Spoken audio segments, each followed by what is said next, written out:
Yes, welcome again on behalf of Ismeta. We are delighted to have with us today Jamie McHugh, Master Somatic Movement Educator and Therapist, pioneer and creator of Somatic Expression, Body Wisdom for Modern Minds. Jamie has generously offered to curate, organize, and share with the somatic movement community a podcast series. The first one happened and is recorded on the Ismeta website. Episode 1 can be found there in a variety of places under the special events page, as well as in the member forum for Ismeta members under the ecosomatics thread that he created so beautifully. So today we're delighted to have Jamie here facilitating episode 2, a conversation about ecosomatics in the Anthropocene. Earth matters. Jamie, thank you so much for being here today and all of your generous contributions to our profession.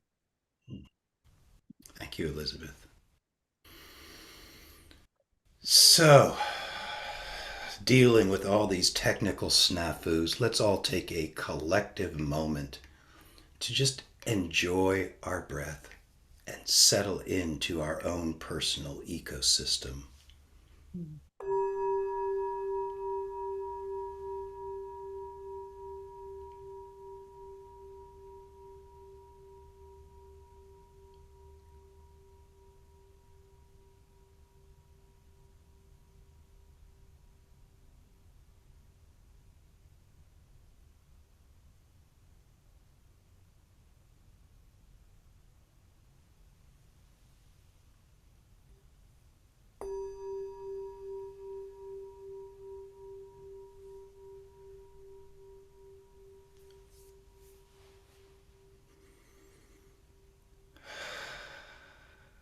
So, welcome everybody, and thank you for showing up. I know it's a gesture of your caring to bring your attention to this forum.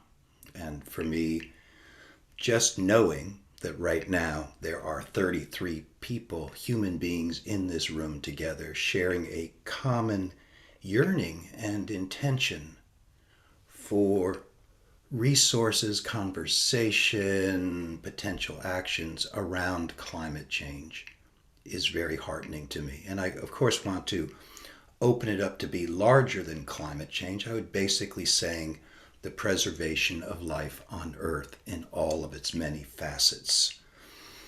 So, very quickly, last episode, my guest, Satu, and I know I'm going to butcher her last name because it's Finnish, Palankangas, I think, and one of these days I'll learn it for sure, who's based in Finland, and Martha Eddy, who's based in New York. And Satu, one of the main threads for me that came out of Satu's conversation is this idea of staying with.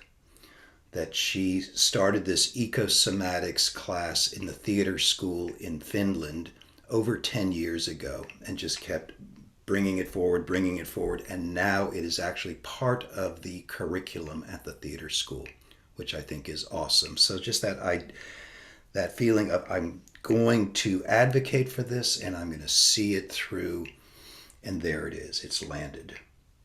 And Martha, on the other hand, really talked about this spark of inspiration that instigated global water dances.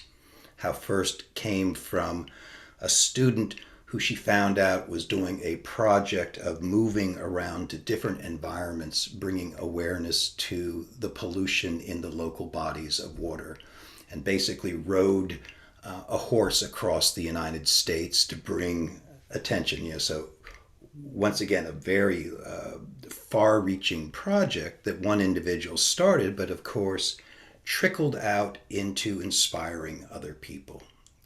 And so Martha, when she was at Schumacher College, with other people, began to devise and work with this idea of global water dances based on Rudolf Laban's movement choirs.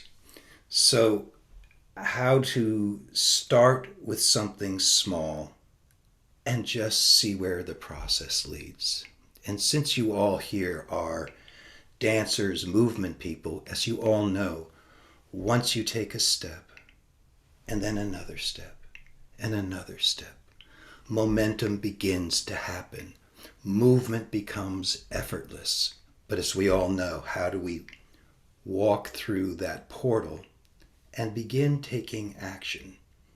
Because as we all know, as Bonnie Bainbridge Cohen talks in her book, it's titled Sensing, Feeling, and Action. So we can sense and feel a lot, but how do we bring ourselves into action, particularly into action related to preservation of life on the earth? So my guest today, I'm very excited because when Elizabeth asked me to create this ecosomatics forum in the spring, my research mind said, okay, so who's doing ecosomatics out there? How are people defining it? I mean, I have my own definitions, but I'm sure other people have their definitions. And so Nala Walla, boom, appeared, as one of my first kind of search finds. And I was very excited as I'm reading through what she had written, like, far out. I love this. This is spot on because she's covering so much territory. Now, I'd heard of Nala over the years. We were both in Martin Keogh's book, Hope Beneath Our Feet, that was published, I think it was, 10 years ago or something. I forget. But I've always heard her name. And so reading through, I was very excited because as she wrote what I would call a manifesto. And so I'm just going to before I kind of get into just the wonderful wordsmith that she is, I just want to say welcome to Nala, and just that you've been a source of inspiration for me in how you've lived your life and how you're applying your ideals into action. So, welcome. Thank you so much. I'm very excited to be here. It's a pleasure. We had a great, far-reaching conversation before we talked, and of course we can, I think, talk for hours. But I want to kind of just focus in on a few basic ideas. But I want this to first of all just wash over you some of what she wrote 20 years ago. This word flow of ecosomatics is. Ecosomatics is fun. Ecosomatics is a soft technology. Ecosomatics is a gateway to connection with the universal. Ecosomatics is a way to bring movement practice outdoors. Ecosomatics is a challenge to the notion that the arts are a luxury.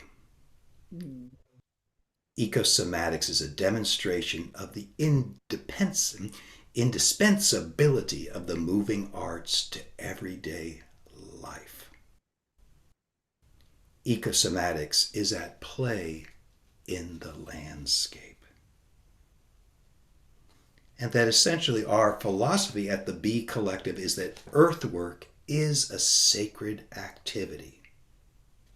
Work in the landscape can help us make our bodies and social skills strong where they were once atrophied as we simultaneously embody our ideas of health and abundance. We believe that the tools of the embodied arts, which originated in the context of the village, do not only belong in the halls of academia or among quote-unquote professionals in theater or dance. They are destined to return to the folk, where they can be put to use on an everyday basis in service of massive grassroots change in our communities and gardens.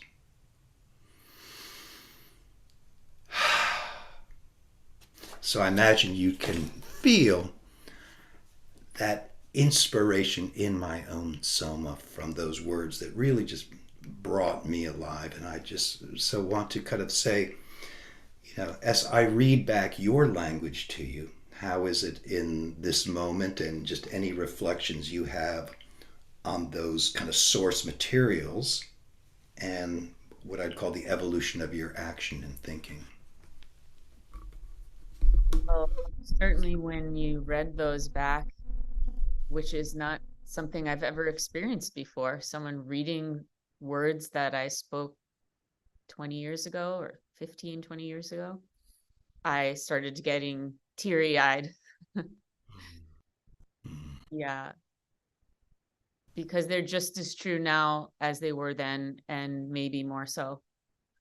The need for these technologies, the soft technologies, to spread virally and kind of come down from their tower and just settle into the general folk wisdom.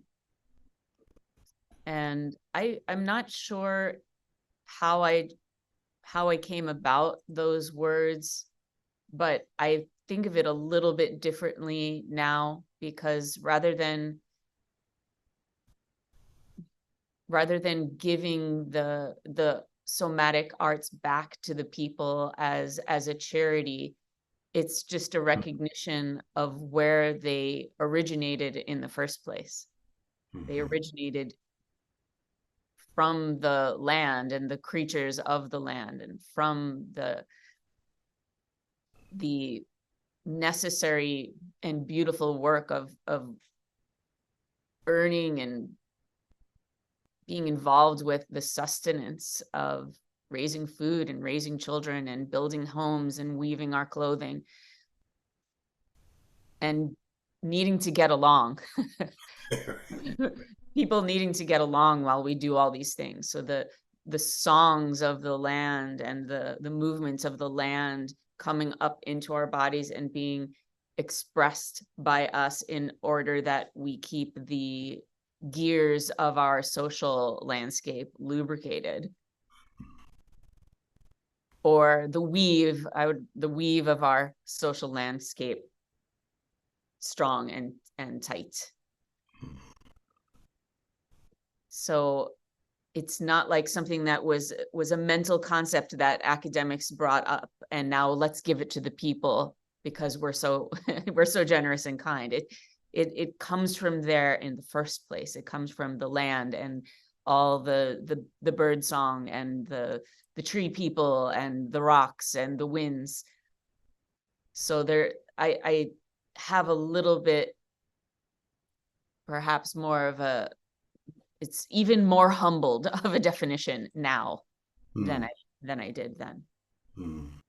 Mm. So beautiful. As you're speaking, a lot of different images going through my mind, and one of the things I was struck by, and also something in your writing, is about bringing these practices outdoors, taking them out of the sanctified studios into direct engagement with the environment. And I was thinking back many years ago at Sea Ranch at the beach. I had done the developmental movement progression with Bonnie Bainbridge Cohen in the early 90s, and it just wasn't happening for me. And I think part of it was, as an adult human, feeling that movement on my knees on a hardwood floor.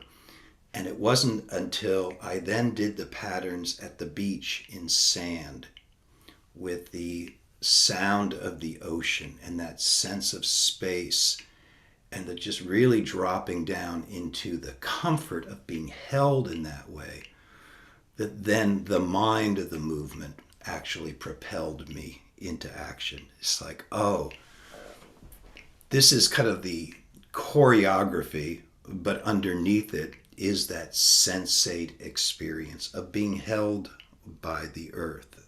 And so this idea of how can we have the sanctified space of the studio as a container, but then how do we then bring these experiences out into relationship with the land? Yeah. Well, I remember at one point living in Seattle, and I had just gotten back from a long journey up the Inside Passage on a boat, sailing on a small boat, and was doing a lot of exploration. Yeah, all kinds of paratheatrical, somatic experiments, and living on small islands, and really feeling the way that movement came up into my feet and then rose up through me from the earth. And when I landed back in the city and started performing and doing a lot of different studying with teachers, including, down in the Bay Area, working with a lot of somatics for social change, actually with Martha Eddy and Carol Swan. And I could not be in the city anymore. Mm. And I knew that would probably be like the death of my career in the arts, as far as, not having a bunch of people uh, to collaborate with, or, stages to perform on. But the pull for me to really live on the land was so strong, because the blare of the sound of the city and just the lights and the pace, I needed to experience myself as being held by the body of the earth. And I ended up getting a small piece of land, which I'm there right now. I'm still here. And just wrapping myself around a maple tree and weeping. I mean, I probably wept for weeks when I first landed here, Mm. and it was a formative experience for the path I'm on now, which involves a lot of, grief and praise, and working with ancestors, and working with and when I say ancestors, I mean not just our human ancestors and our human kin, but also the trees and the rocks and the winds and the waters. So I had to give a break, or give up my notions of what being an artist was, or what being a somatic practitioner was in an urban context, and really start offering my dance to the trees. And this is a practice I still do, is to go out into, say, a beach or a forest, and often I will bring offerings if I have remembered, but sometimes I don't have a little stone or anything that I've brought to give, and I say, well, here's my song, here's my dance. Mm-hmm. And feeling that interaction, and the gratitude of the forest for that offering is, it's not something that our modern society, encourages, or even conceives of as something worthy to do. Right. And it's interesting that you are talking about that, because the other day I was listening to a podcast by a man named Josh Shree, and he kept coming back over and over to this theme of animism is normative consciousness. That for modernity, or you could even say just the last 2,000 years, is such a small sliver of human experience. And if you look back in time, even in Tibet, it was originally an animist culture before Tibetan Buddhism evolved. And so our foundations as human beings is in that sense of connection with our environment. And that consciousness, if you think about it now as animism is normative consciousness, that it begins to shift things around, that what we're doing, the dances with trees, the giving praise to the sky, all of that is actually, that's quite real and ordinary and really indigenous to our experience as human animals. Yeah, I couldn't agree more. I am I'm an avid fan of the Emerald podcast and Josh Fry. Yeah. Yeah, I've been working with him for the last couple of years pretty regularly. And Mm. I think he's really on the right track, and he's hit a nerve with thousands of people who are now tuning into the podcast, because our bodies are starting to remember that it's not normal to think about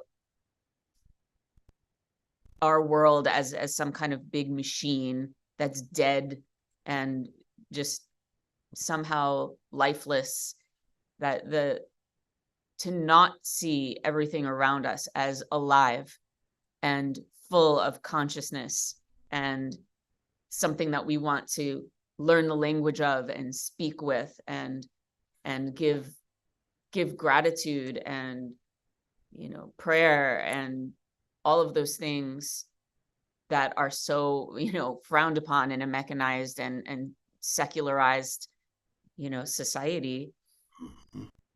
We're remembering how it's actually not normal to think of things in mechanical terms. Right. So many of us are finding our way back. And for me, somatics has been one of those ways to return to what our roots are as humans. I think it's probably 99.999% of the time that humans have been on the planet, which is actually millions of years for humans and our immediate predecessors. Mm-hmm. That we were alive in oh my gosh, a riot of other beings everywhere. And the fact that we're kind of like deaf, dumb, and blind to their voices, or the way that their expressions, that our listening skills have atrophied, doesn't mean they're not there. And the people that I work with now are, you can see in real time their faculties actually coming alive, because we're in a pretty precarious position as a species, as I think probably everyone on this call recognizes. That one of my teachers, Daniel Four, says that our ancestors are trying to shake us awake in a burning house. We're kind of been lulled to sleep. Maybe the smoke is starting to get to us, and we're falling asleep, and the voices of the animate world are getting louder and louder and louder. Mm-hmm. And unless we learn to listen, we will, human beings won't, it doesn't seem like we would be able to survive without learning to listen again. Absolutely. And yes, I'm thinking is your way of life right now is land based, and I keep coming back to how we perceive land and our collaboration with land to be really important.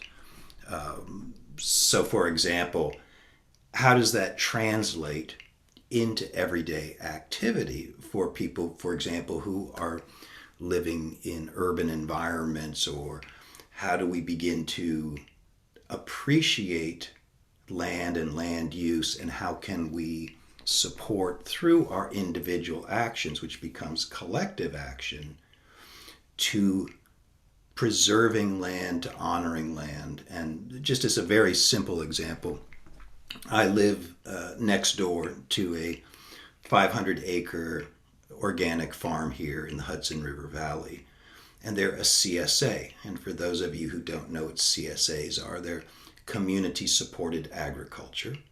And how that works is people give money up front to the farmer in the spring with this kind of contract that each week in the growing season, I will show up to your farm or you will deliver it to me, a box of whatever produce is kind of happening at that moment.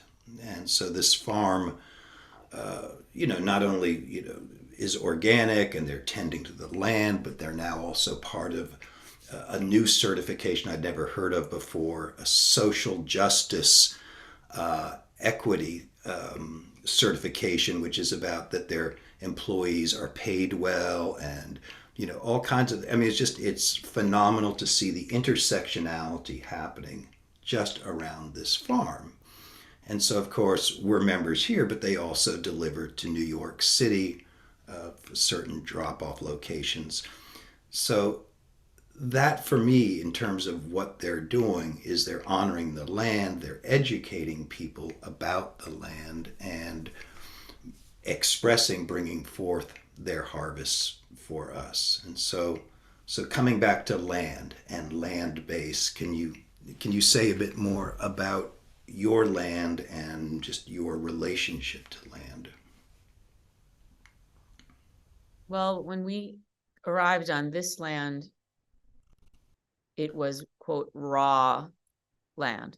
No one had ever farmed or homesteaded.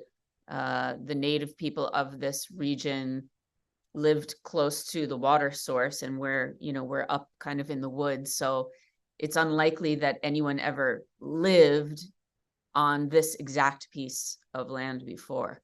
Mm-hmm. So I think that's pretty unusual these days. Even if you move out to a piece of land, it's usually an old farm, or it's a place where, like Seattle, for example, like it's possible that millions of people lived in that Duwamish area. It's a beautiful, fertile, rich with clams and salmon place. This particular spot where we're on, it's unlikely anyone ever, dwelled here before. I've probably passed through. Mm-hmm. So it's truly been a homesteading, pioneering experience for me, where, I mean, I'm from Queens, so it's not like I grew up in a farming family. I had to learn how to chop wood. I had to learn how to do everything. I didn't get any of those skills from my forebears. Well, I did through my bones. Mm-hmm. The memory that's contained in my flesh and bones is still there. And it's also just, it's kind of natural. And in the old days, it was, everyone pretty much had a hand in building your own dwellings. So that has been my experience, is living totally off the grid. This was all before the internet and cell phones anyway. So it was really quiet back then. A lot of using hand tools to, cut trees and, clear a little space for a garden, and then building my own house. And during all of those things, I had already been studying dance and somatics for years. So I was trying to, when I would saw, I was trying to hold my body in a position where I would see other people like hunching over and, grinding away, because the whole point of sawing is to have a log, or a piece of wood, instead of the point of sawing to breathe. Mm-hmm. Or to dance with the wood. So I was trying to reframe the way that I conceived of labor. And there's a difference etymologically speaking between the word work and the word labor. Mm-hmm. Work the root is erg, E-R-G, which has to do with energy. Work is where you direct your energy. So, you can talk about works, public works, or a work of art. That's like where we put our energy in a public or an artistic project. Labor, on the other hand, has completely different roots, and it's I'm going back in my memory bank here, but I think it's related to the word flap and schlep. You know, it's these words where you're kind of like really limp and kind of dragging yourself along. Right. So I was trying to go for the work rather than the labor, Right. you know. And the work of art of our own soma, right? And that by the awareness and the action, bringing a certain sustainability into that action. So it's not just also the in the moment of feeling good using an economy of energy, or what I think of as applied conservation, but also being able to do this over time, which of course is important as we age, that we continue our practice of being alert and alive in our environment. So I love that the whole notion of the saw and the breathing and really the dance of that. And, you know, I have just a quirky little quote that I want to add because I knew we'd somehow get into physical labor. This is from the actor Ryan Gosling. And I love this so much when I found this. So he's talking about his physique. And he said, you know, anyone can get those if they work at it. It's just a lot of exercising. And it's really quite pointless. Because you go to a gym and you lift a heavy thing so a muscle grows, but the only thing the muscle can do is actually lift that heavy thing. After a while, they're like pets because they don't do anything useful. But you have to feed them and take care of them, otherwise they'll go away. I feel a bit goofy having them, to tell you the truth. And I just love that perspective on, you know, very often what we think of as fitness and working out. And it's just, but this is like, this is pointless. You know, I could do this and it'll go away. And that sense of how can our somatic technologies, in a sense, allow us to operate in the physical world with more breath, with more grace, with more ease, and also, of course, how that is going to influence our perspective from sawing to sawing, and the dignity of our movement as human beings. Yes. Yes, the dignity of building your own home, the dignity of that, of collaborating with a whole group of other humans to bring forth your bread from the earth, the sense of satisfaction and belonging, Mm-hmm. of shared sustenance. That's, I don't know how we live without that. We certainly can't live without that for too many generations, as we're seeing with the lack of meaning and the depression, the level of depression and anxiety and confusion that we're seeing now. So much of that, I believe, would be alleviated if we raised our food together. And it's a real, it's both a privilege and a burden. You know, it's a blessing and a burden to be able to just go to the supermarket and get your food. Mm-hmm. Because if we had to all raise our food together, you would have to go out onto the land and tend to the soil with your fingers, and you'd have to figure out how to, you know, I've called it the yoga of gardening. Mm-hmm. Where how do I bend over in a way that I can repeat, you know, for hours in a day without harming myself? Like we would be figuring that out. Mm-hmm. And it wouldn't be something, you know, abstract that we do on a yoga mat. It'd be something you're doing in the garden. Like what is warrior pose for? Mhm. What are any of these postures for, other than to keep our body primed to eat, to eat and to sleep and to love and to dance. So And in relationships, that to kind of, you know, because of course we all have different circumstances in our lives. We're all in different locations, and if we were to scale that down, and for me, this is the individual invitation to everyone, is in taking these ideas, how can you scale down to action that meets the demands of your life?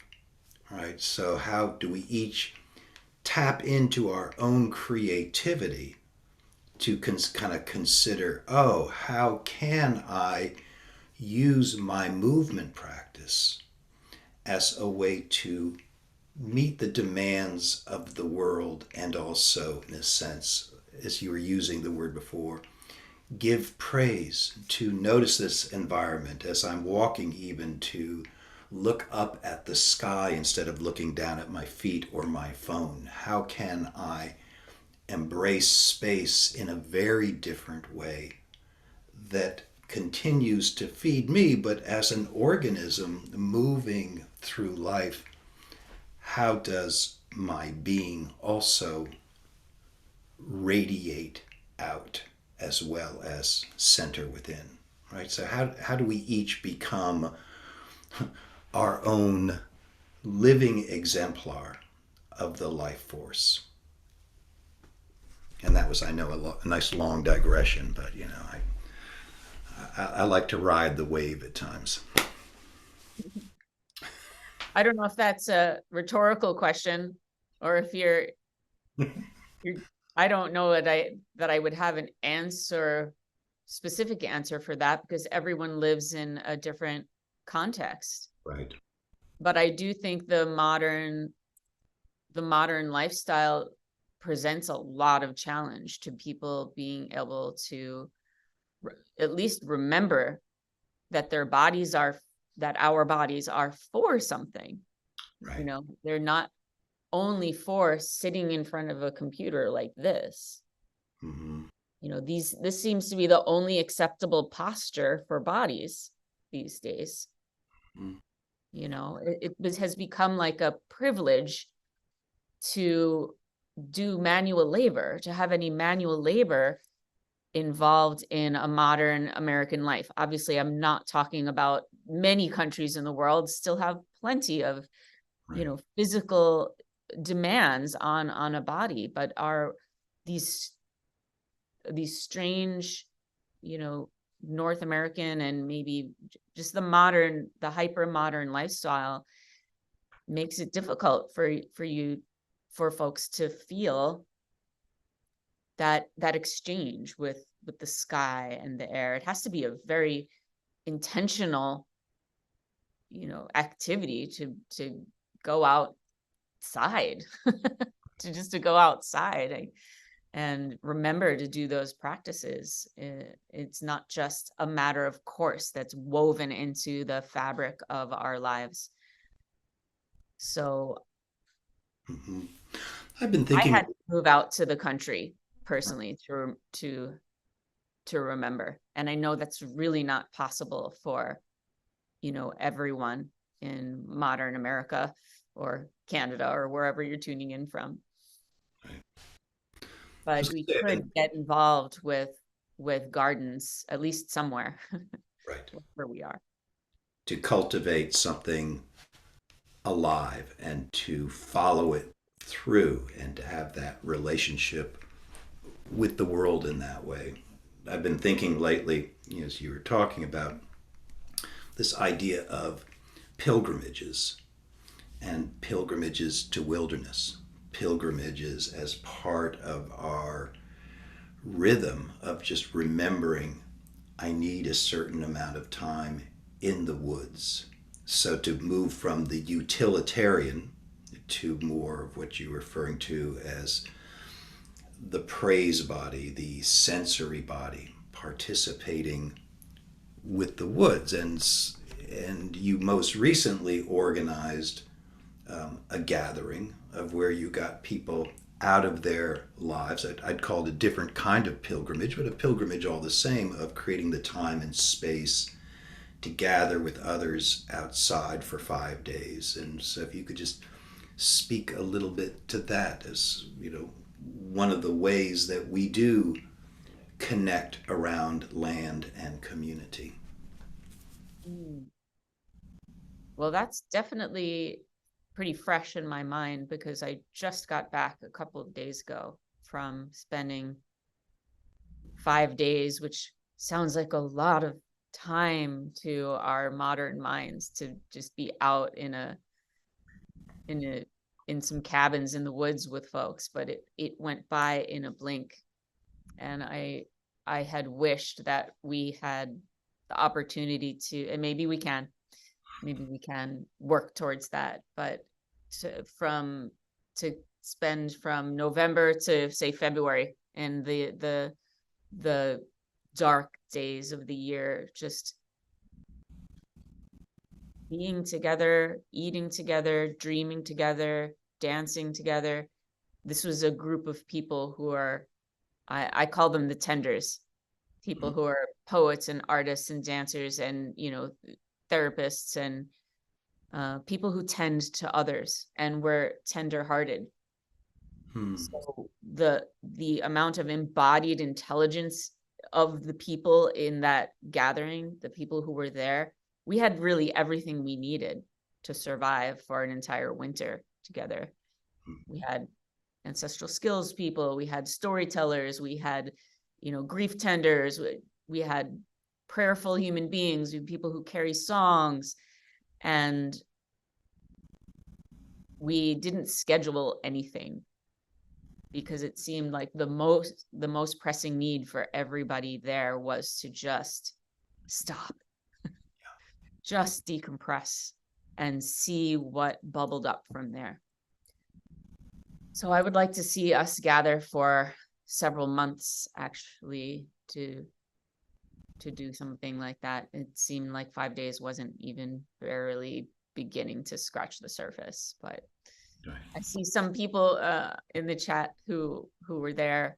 My friend Jam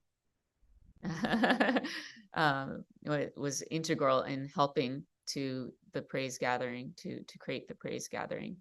And I noticed they're saying that asana is all about preparing the body for hours of meditation without pain and injury. And when we were talking about what is asana for, and I did want to talk about this for a minute because I have also heard the same thing, that asana is for purposes, like the end goal is to be able to sit in meditation. And I believe that teaching is only part of the truth.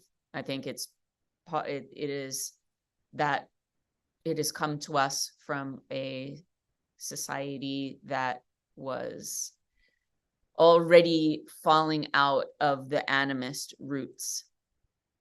And I believe that asana is to prime our bodies for work in the landscape, for raising food, raising children, all of the things that our bodies need to do, and also for prayer, also for meditation.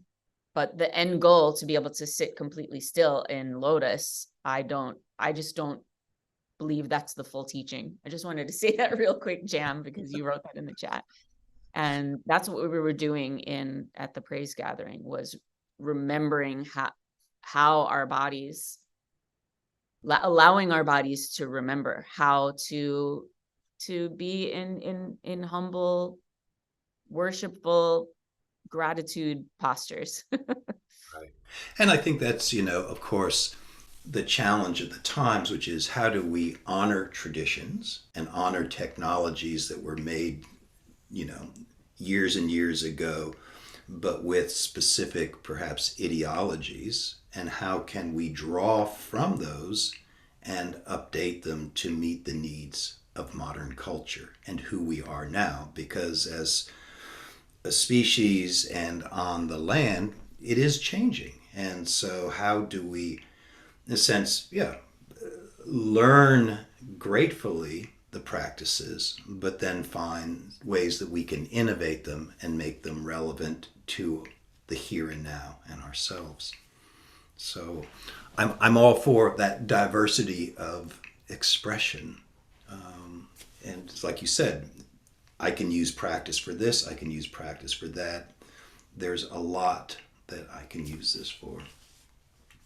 So I'm aware that we are heading into completing the conversation, the formal conversation, where we'll move into more kind of Q&A, but to honor our time constraints. But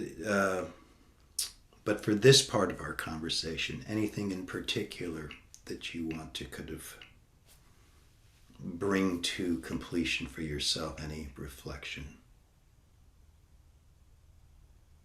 Something that comes to mind is the notion of indigeneity. One of the reasons I was always so attracted to somatics, because I had been exploring different modalities in my, my teens and my 20s, and somatics, because it has a very distinctly, European lineage. The forefathers are European. It always felt like part of my bones and blood.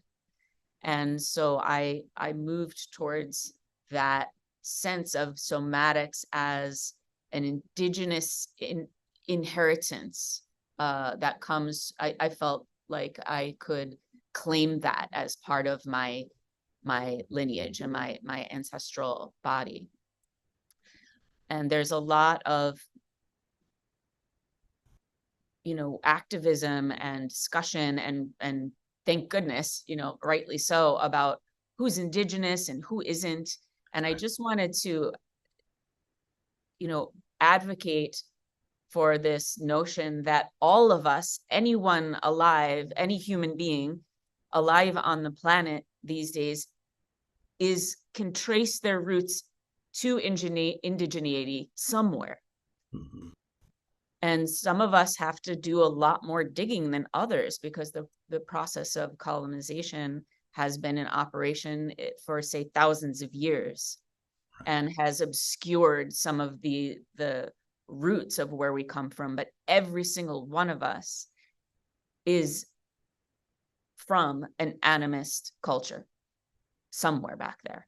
And we can remember our indigeneity in that way, that it's, if our ancestors were not incredibly wise and loving and related to the earth in ways that were beautiful and sustainable and thriving, if our ancestors weren't fast and lively and adaptable and had incredible memories and abilities to speak to the natural world all around us through our soma, we wouldn't be here if we didn't have those faculties. And I do a lot of ancestral recovery, ancestral healing work with people, where we get in touch with our ancient grandmothers, grandfathers, our kin, who are still ready and willing to speak their wisdom into our ears or into our bodies. We perceive their wisdom through so many different channels, but they're all somatic.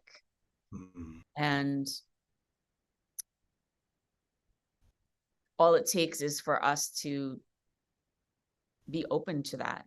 It's not something that is, only some type of highly trained shaman can hear the voices of your ancient grandmothers. No, our ancient grandmothers are getting louder. They really want to speak to us right now. And I'm talking about the ones who were rooted into these indigenous village terrains that that we're discussing here today, that they would like to have a word with us, and they they can and they will. They will have the last word. So but it's a beautiful process of remembering and allowing our bodies to be those receiving channels for this wisdom, so we can actually bring it out into the physical world for change in the so-called Anthropocene.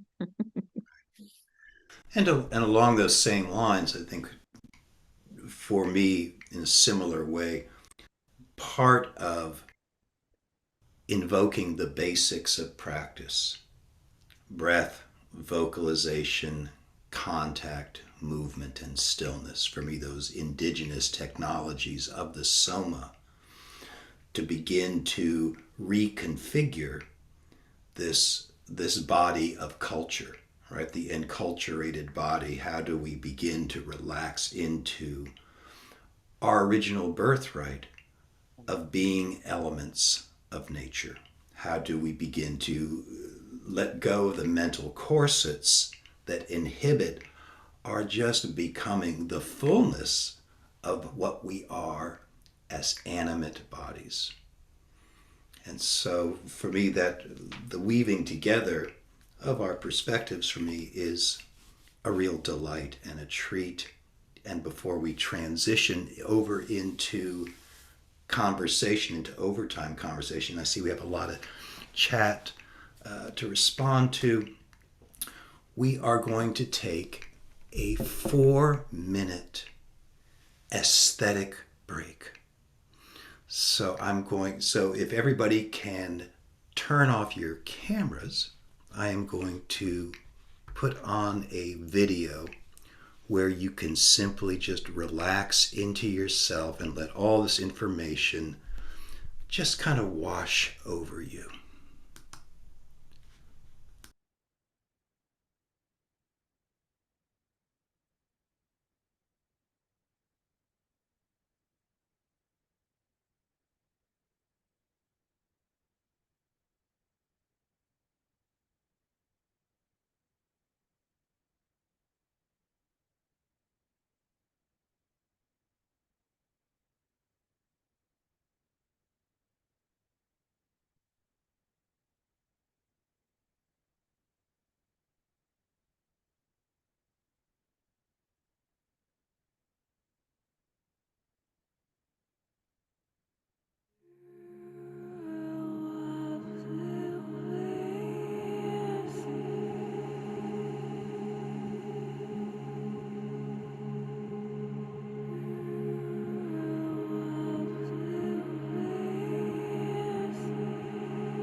Now we're in open forum. So I see that there's a lot of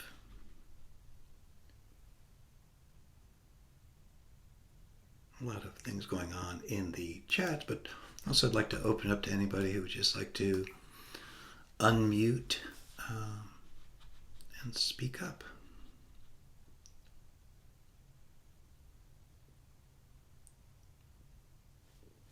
Any responses, comments, questions, interpretive dances?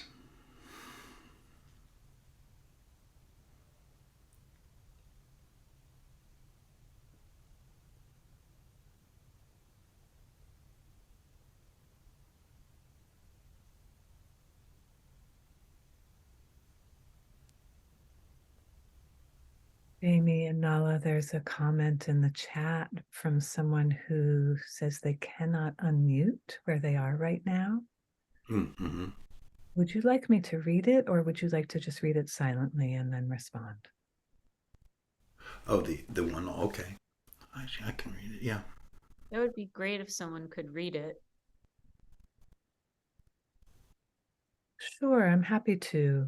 So Esther Erickson says, I wonder from your experience with working with people in moving through this embodied remembrance and reattunement, do you have anything to share about which practices more specifically seem to help most in this process for unfamiliar people? Practical, functional practices such as gardening or expressive, abstract dialogues with the living world? If I can make such a gross kind of distinction, of course, both the dignity of the reward of doing earthly work and the creativity and imagination possible through expressive arts are both very powerful when experienced on an embodied level.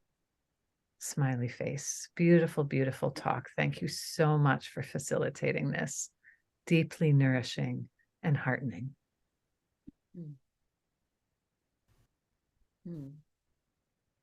Thank you, Esther. So, specific practices. I know that when I end up spending time on a screen, so I try and put boundaries around the time when I am on a screen, and definitely not past sundown, because I don't like having the blue light. It messes with my circadian rhythms. But I try and confine my online work into the morning so that I can go out and do some gardening or walk on the beach or do something on the earth, with the earth, in the latter half of the day. It's almost like all the radiation builds up in my system, and then once I touch the earth again, it can dissipate. That's what it seems like. I don't have any proof that that's what's happening, but that's my guess, that it's really helpful. But I'm fond of taking a walk in sitting by a favorite tree or a favorite rock and just laying down on that rock. I'm fond of as I mentioned before, bringing a little something, a flower or a stone or a song, and offering it to the beings of that place. Maybe that's also accompanying some kind of posture of humility. You're asking about things that help these days. I, to be honest, spend a lot of time in prostration. I don't know what's going on. I have no idea what is going on in the world. And so a lot of that is belly down on the ground and hands up and my jaw open, and just completely surrendering to the wisdom of the Mother Gaia or the forest or whatever you conceive that something larger than yourself to be, just really surrendering, emptying myself and being open to what comes. And sometimes I'll hear a phrase, or I'll just have a knowing, or I'll experience some sensations that are new, like a warmth might come through my solar plexus where there was tension. It's like composting some of the frenetic energy or some of the muscular tension, like really allowing that to surrender. That's a practice that is anyone can do, and you can really do that anywhere where there's access to a piece of ground, even if it's a patch of grass in a local park. And you can also do that just on the floor, on a sheepskin on the floor of your home. I mean, that wood is also part, comes from the earth as well. So those are just very basic practices that can be done, and they don't belong to any particular spiritual tradition. You're not appropriating if you put your belly on the ground and you're in a posture of humility. Does that answer your question? I hope it at least starts to answer your question, and maybe Jamie has some ideas as well. She mentioned that you resonate with your response a lot, and it does. And I'd say, it's interesting that you were talking about, because I was thinking, yes, sometimes just during the day to lie down on the ground, whether it's inside or outside, committing to gravity, letting all of those postural muscles come to rest, making contact with yourself, breathing, humming, whatever feels good, just to re-nourish and remember yourself as part of the earth, as a living organism. And the other just simple practice for me is taking a walk each day. Just the dance of the walk, walking without carrying a bag or this or that or the other, just really walking. And particularly since I walk on land instead of sidewalks, there's that whole buoyant relationship to walking, stimulating my equilibrium responses in a different way. And of course, stopping and just receiving.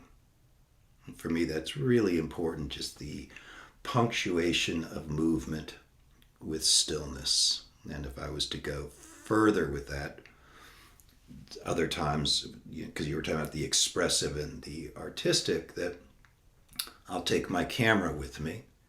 And that for me is a great practice of focusing attention and actually discovering something of beauty that I can then bring back to the world. So a lot of my photographs are, as you saw in this last video, are things that I make videos out of and just put them online, or just to keep bringing more and more beauty, because beauty is the tonic for the soul. Our souls need beauty, and the world offers itself to us so freely if we pause, pay attention, move with it, sing with it, whatever arises as our way in to that connectivity. But I find for myself the focusing with a lens and that practice, then when I feel like, okay, that creation has met me, now I can just open up my awareness again. So it's just a focusing and a wandering that continues to inspire me and connect me to place.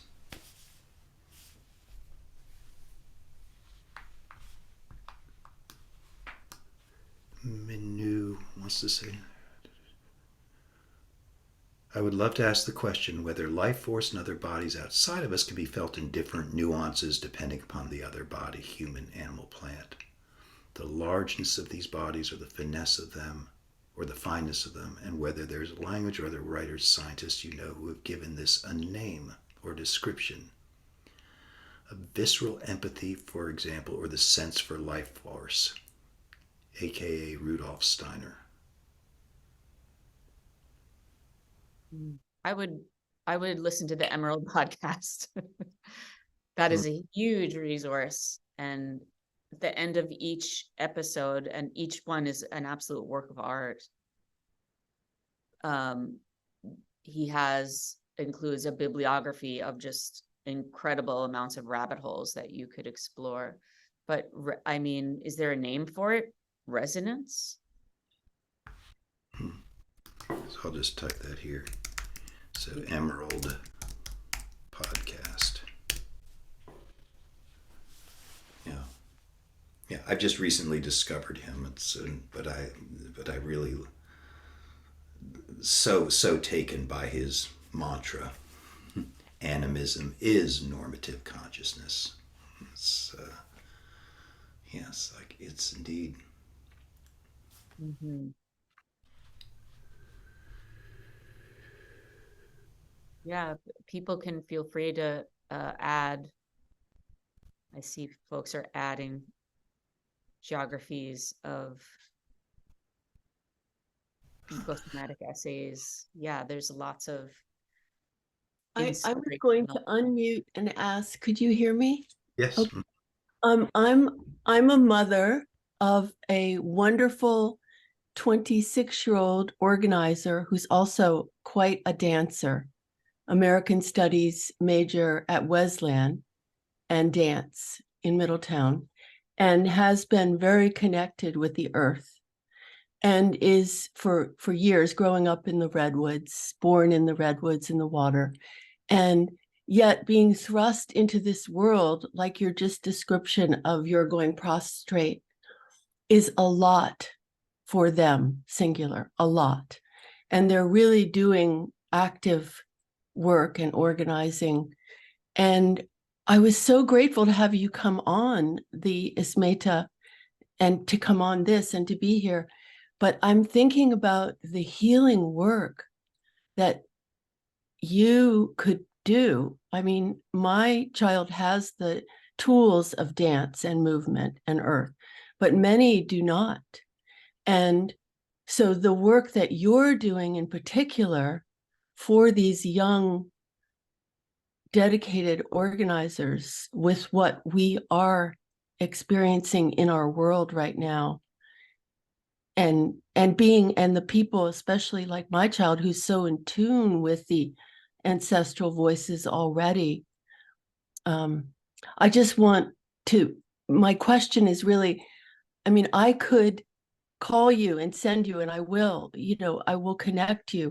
But what about others? What about others, other young beings like this that are in such a place that you just described so aptly as you go to the ground?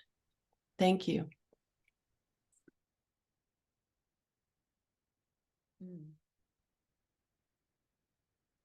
Yeah.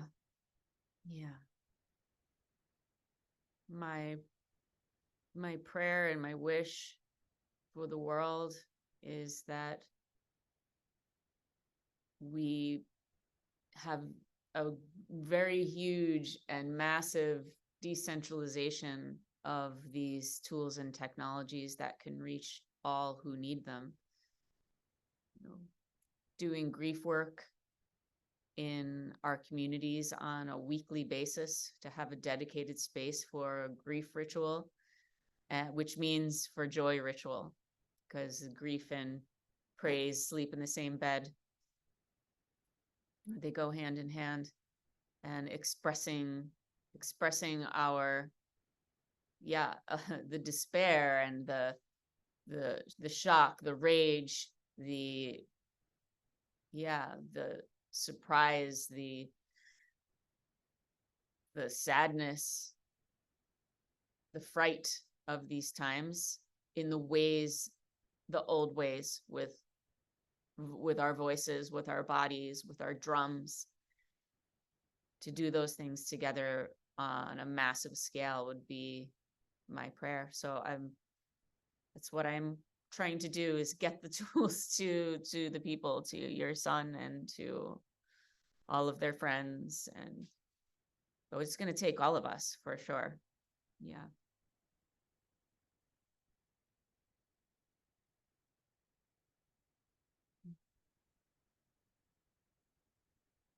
Yeah.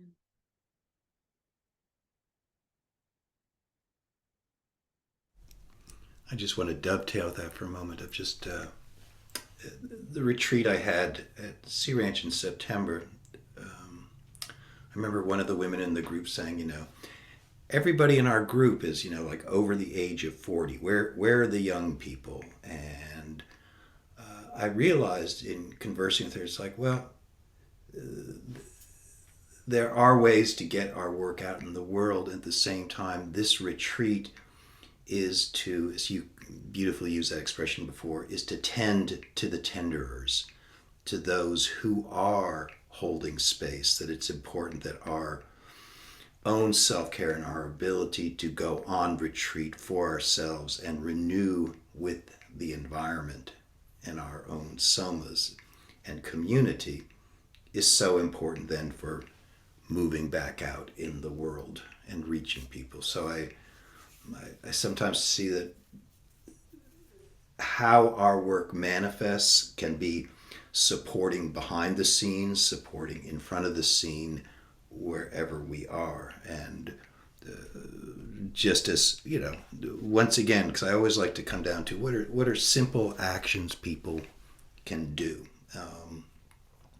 So periodically I've done what I call fundraisers, which is to target like a group that I want to support with money, and call together a group of fellow performing artists to kind of just put on an event together where we all donate our time, and then all the proceeds go to that group. So our last one that I did in 2019 for my 65th birthday was for the Sunrise Movement, which of course is young climate activists. And I remember that they were grateful for the money, but beyond that a group of older people would like say, we have your backs. We are here to support you. You are doing important work. And that validation alone, as well as the material support, was really inspiring to the organizers. So there's many ways to support our young people, to support activist communities, even if we ourselves are not on the front lines, right? So Thank you. keep supporting all beings. Mhm. Please. Just offer something. Yes. Yeah, hello. It's lovely to be here. Maybe also like costumes like this one. Can you see that? That came to me from my somatic felt sense. Like a vision. This same what we might call embodied relational presence is what myself and other friends are calling it.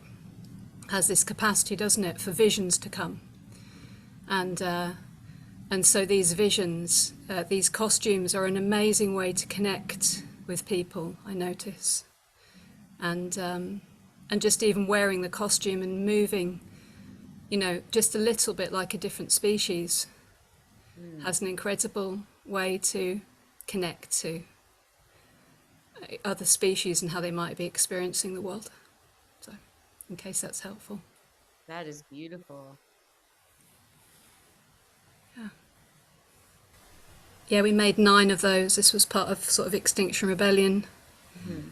And the great big bird heads made out of willow and tissue paper and stuff. So in case that's helpful. Yeah. Gorgeous. I'm not seeing any of them for some reason. Oh, You see it? I see you now, but the bird came and went. Okay. Sure, sure. There we go. Could you just speak to, while you're still online, your sense of how ecosomatics can dovetail with Extinction Rebellion, what you're doing, that outer expression of bringing embodied action into Yeah. the. Yeah, thank you so much for asking. Well, to be honest, even within a movement like Extinction Rebellion, it's still incredibly niche, what I'm talking about here, which surprises me. But yeah, as I say, we made 9 of these costumes. There were like a lot of people involved, these big bird heads as well. And so being within a massive demonstration actually of, you know, many thousand people dressed in these costumes, to me it really signals this alliance of the human and non-human world. And it's been, I don't know, to me the costume kind of wants to be worn itself. Do you know what I mean? It's got its own life now. And so this costume has come out at various festivals I've been at. Yeah. And it's just this amazing ability of costumes to bridge a gap between the so-called activist and the so-called, audience, punter, general public, whatever we even mean by any of those things. It just have this lovely capacity for people to come and say, what is that bird or something? Do you know what I mean? It's a brilliant bridge. And then, as I say, I would often say, do a shout out. Anybody want to dress as a bird, and like so many people want to fly, hey? So you'd have a lot of people wearing these costumes that I'd never even met before. It's an amazing way to meet. And then to just, to invite that thing of, and what is the vision you see? So always like with this open hand of, and how is it for you? Do you know what I mean? Just always over and over. This isn't just for a few special people. That's not my interest, And so that sort of lovely capacity to reach out, and say, how do you experience the world? What are the animals that come to you? What's the closeness for you of the, these alliances? So many things that I could never have dreamt of. Do you know what I mean? Before it was just like, make the costume. Right. Yeah. Thank you for asking. It's nice of you. It's brilliant, and thank you for your service. And I love how you ended to say it just started with making a costume, and then who knew what would come out of it? And I think for me that's really fundamental to all these conversations. Taking that first step, something that gives us joy, that gives us meaning, that gives us purpose, whatever is speaking to us, to start and see what unfolds. And so I love your image of the open hand. Well, in embodied presence, isn't this what it's saying all the time to us? Just one step is all we're given, because we don't know, we cannot know what's going to come until we actually do it. That's what's really come across to me. No. Thank you so much. Such a good example of emergence right here, the intelligence of the people gathered here. I mean, some of the questions are coming towards me, but it's probably any one of you could have answered any of these questions and it would have been brilliant. So thank you all for doing the work that you're doing in the world. I know everyone here is like-minded and probably has communities of practice that overlap, and appreciate everyone's service in the world and for being here today. Important work.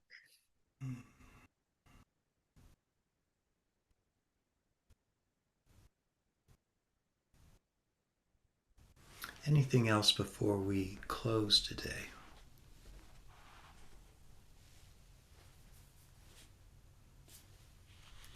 There's a lot of messages I need to read later. I need to catch up with my chat later.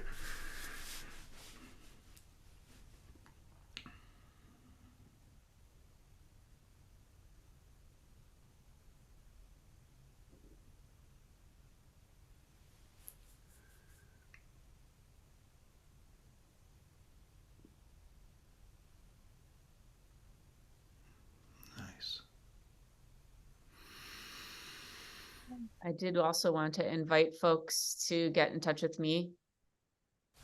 I'm a person. I'm real, you know. You can reach out to me.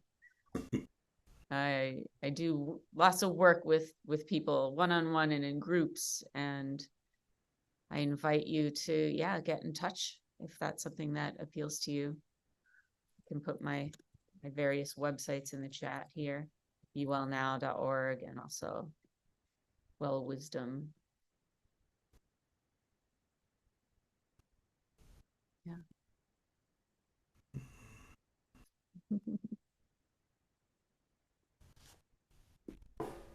So good to have this conversation together today. It looks like we're coming to the end of our time, and I this could go on all day for me. We could just keep on chatting. But I've appreciated this conversation. Yes, speaking of continuing on, I just wanted to let everyone know that Jamie's third episode of the Earth Matters podcast will occur on December 21st on winter solstice. Same time. I'll put the registration link for this community gathering in the chat. Deep gratitude to both of you. So let's take a moment to enjoy our breath before we say goodbye to each other, to drink in the richness of this field.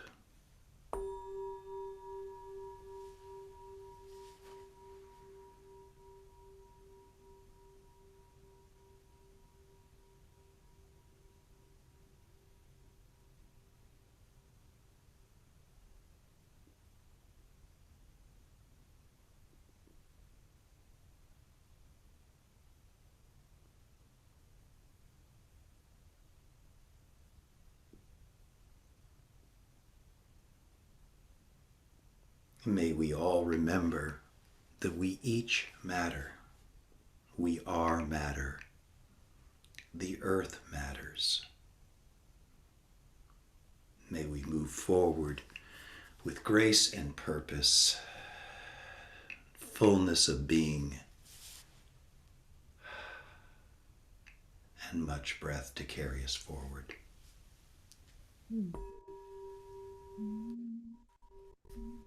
Thank you for coming.